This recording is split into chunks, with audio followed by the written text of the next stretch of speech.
পদ্মায় এই মেঘনায় আবার আসবে জোয়ার, শস্য শ্যামলে ভরবে দেশ, খুলবে ভাগ্য দুয়ার। আমি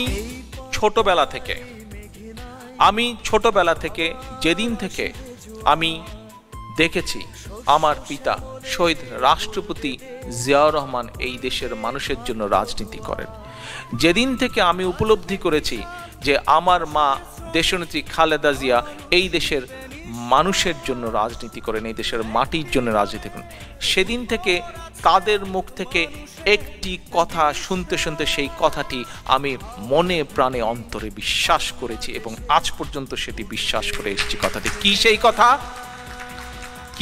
কথা? সেই কথাটি হচ্ছে বাংলাদেশ জাতীয়তাবাদী দল বিএনপি বিশ্বাস করে যে জনগণই সকল ক্ষমতার উৎস। খুলবে ভাগ্য দুয়ার, এই পদ্মা এই মেঘনায় আবার আসবে জোয়ার। কয়েকদিন আগে আপনারা দেখেছেন যে মাফিয়া সরকারের মাফিয়া শেখ হাসিনা কয়েকদিন আগে বলেছে বিএনপির অবস্থা নাকি হেফাজতের মতন হবে। আজ এই মঞ্চে দাঁড়িয়ে আমি কয়েকবার বলেছি যে যেদিন ইনশাল্লাহ বাংলাদেশে জনগণের সরকার প্রতিষ্ঠিত হবে সেই দিন ওই বিডিআর হত্যাকাণ্ডের বিচার হবে। আজ শেখ হাসিনা স্বীকার করে নিল যে হেফাজতে যে মানুষগুলোকে সেদিন হত্যা করা হয়েছিল সেই হত্যার নির্দেশদাতা সে। কাজেই আজ এই মানুষগুলো আপনাদের সকলের সামনে আমি বলতে চাই, এই হেফাজতের মানুষগুলোকে হত্যার দায় শেখ হাসিনাকে নিতে হবে। আবার আসবে জোয়ার, শস্য শ্যামলে ভরবে দেশ, খুলবে ভাগ্য দুয়ার। বিএনপির সমাবেশের লাখো মানুষের অংশগ্রহণে যেভাবে মানুষ বিএনপি জাতীয়তাবাদী শক্তির ডাকে রাজপথে নেমে এসেছে, যেভাবে তাদের মসনদ কাঁপা শুরু করেছে, ভয় ভীত হয়ে বলেছে যে বেশি বাড়াবাড়ি করলে বলে খালেদা জিয়াকে আবার জেলে পাঠাবে। প্রিয় ভাই বোনেরা, খালেদা জিয়া আমার মা, আমি তার সন্তান। আজ শেখ হাসিনা যেই কথা বলেছে খালেদা জিয়াকে জেলে পাঠাবে, আজ আপনাদের সামনে এবং সোশ্যাল মিডিয়ার মাধ্যমে যারা সংযুক্ত আছেন প্রতিটি মানুষের কাছে আমি শুধু একটি কথা বলবো, শেখ হাসিনার এই জবাব আমি দেব না। শেখ হাসিনার এই জবাব আমি বিশ্বাস করি দেশনেত্রী খালেদা জিয়া হচ্ছেন গণতন্ত্রের নেত্রী, বাংলাদেশের সাধারণ মানুষের নেত্রী। কাজেই হাসিনার এই কথার জবাব বাংলাদেশের মানুষ তাকে দেবে। এই জবাব আমি দেব না, এই জবাব আমি দেব না। খালেদা জিয়া মানুষের নেত্রী, মানুষ এই জবাব দেবে।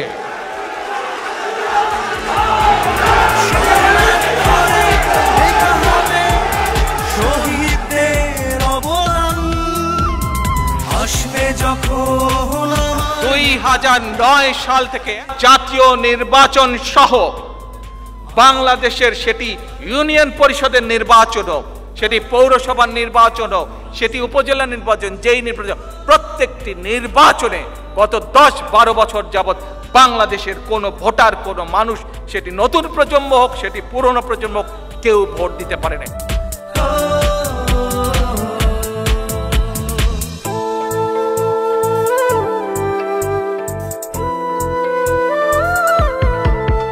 আজ বিএনপির প্রতিজ্ঞা দেশের মানুষের কাছে, আসুন আমাকে ভোট দিতে হবে এমন কোনো কথা নেই। আপনার ভোট আপনিই দিবেন, যাকে ইচ্ছা আপনিই দিবেন, কিন্তু আমার হাতকে আপনি শক্তিশালী করুন, আমাকে সহযোগিতা করুন, যাতে আমি আপনার ভোটের অধিকার প্রতিষ্ঠা করতে পারি। আসুন আজ আমাদের স্লোগান, আমাদের লক্ষ্য, আমাদের উদ্দেশ্য মানুষের ভোটের অধিকার প্রতিষ্ঠা করা। Take back Bangladesh. একটি দুটি মানুষের নয়, লক্ষ কোটি প্রাণের আশা বাংলাদেশে। আমি জানি যে আজ এই মুহূর্তে বাংলাদেশে আমার লক্ষ লক্ষ নেতাকর্মীর বিরুদ্ধে গায়েবী মামলা নতুন করে শুরু হয়েছে। আমি জানি আমার বাংলাদেশের লক্ষ লক্ষ বিএনপির নেতাকর্মীর বিরুদ্ধে আজও সেই 2018 সালের গায়েবী মামলা চলছে। আমি সেই সকল প্রতিটি আমার 40 লক্ষ নেতাকর্মীর বিরুদ্ধে গায়েবী মামলা আছে। আমি প্রতিটি গায়েবী মামলা কাঁধে বহনকারী প্রতিটি নেতাকর্মীর প্রতি উদ্দেশ্য করে বলতে চাই যে অনেক হয়েছে। আজ জনগণ আপনাদের সাথে আছে, আজ জনগণ আপনাদের পাশে আছে। এখন আমাদেরকে ঐক্যবদ্ধ করতে হবে। এখন আমাদেরকে যে কোনো মূল্যে জনগণের চাওয়াকে প্রতিষ্ঠিত করতে হবে।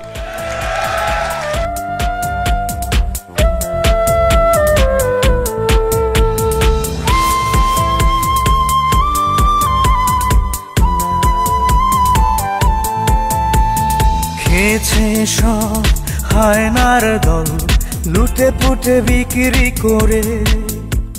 বাংলাদেশের মানুষের তো অর্থ নিচ্ছেই।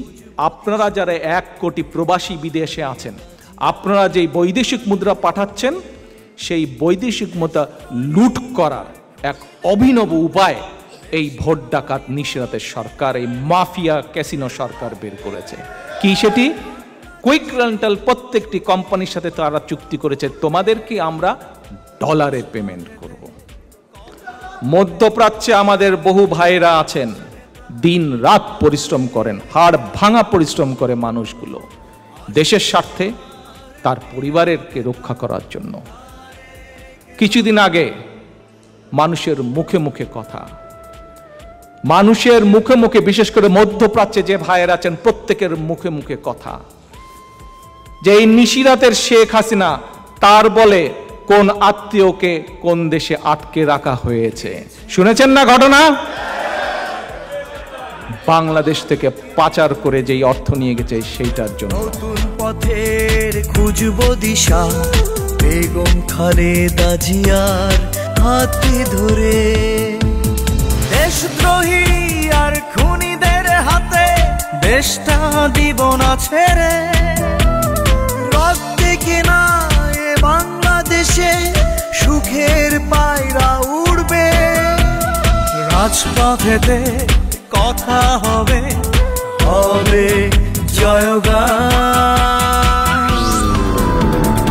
আসবে যখন আমার নেতা তারেক রহমান, আসবে এবার প্রিয় নেতা তারেক রহমান।